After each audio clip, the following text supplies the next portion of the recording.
మాజీ ఎమ్మెల్యే మీ పైన కొన్ని వ్యాఖ్యలు చేశారు నిన్న, దాన్ని ఎట్లా చూస్తారు? అరే ఆయన నేను మర్చిపోయినా పట్టించుకుంటలేరు, మా నియోజకవర్గ ప్రజలు కూడా మర్చిపోయారు, పట్టించుకుంటలేరు. కేసీఆర్ లైఫ్ ఇచ్చిరు మీకు, అలాంటి వ్యక్తినే మర్చిపోయిండు, మోసం చేశాడు అని అంటున్నారు కదా. నాకు కేసీఆర్ ఒక పార్టీలో గెలిస్తే ఇందులోకి తీసుకొచ్చి నాకు లైఫ్ ఇయ్యలే.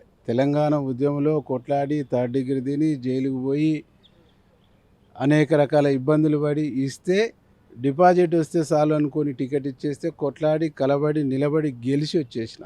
నేను ఓడిపోయిన తర్వాత కనీసం నాకు కేసీఆర్ మెంబర్షిప్ కూడా ఇవ్వలేదు. కాబట్టి కేసీఆర్ నాకు ఇచ్చింది తక్కువ, కేసీఆర్ కోసం నేను చేసింది సర్వం. కాబట్టి నన్ను నన్ను గెలుకొద్దు, నాతో మాట్లాడియొద్దు, నాతో మాట్లాడితే ప్రతి ఒక్కరు బండారం బయట పెడతా అని చెప్పినాను. కాబట్టి నేను ఆ కేసీఆర్ విధానము, కేసీఆర్ రాజకీయాలు, కేసీఆర్ పార్టీనే వద్దనుకొని వచ్చేసి నేను రేవంత్ రెడ్డి గారి నాయకత్వంలో కాంగ్రెస్ పార్టీలో జాయిన్ అయినాను. కాంగ్రెస్ పార్టీ నాకు మంచి అవకాశం ఇచ్చి నన్ను మంచి గుర్తింపు ఇచ్చింది. నేను రేవంత్ రెడ్డి గారి ఆదేశానుసారం, రాహుల్ గాంధీ ఆదేశానుసారం, మా పిసిసి ప్రెసిడెంట్ మహేష్ కుమార్ గారి ఆదేశానుసారం మా ప్రభుత్వం, మా పార్టీ యొక్క అభివృద్ధి కోసం నేను పనిచేస్తాను. మాట్లాడిన ఆ మాజీ ఎమ్మెల్యేకి ఏమైనా చెప్పదలుచుకున్నారా? అసలు ఆయన పట్టించుకోదలుచుకోలే. ఆయన ఒక పర్సన్ ఉన్నాడు, ఈయన మాట్లాడేది వినాలనేటువంటిది కూడా నాకు లేదు.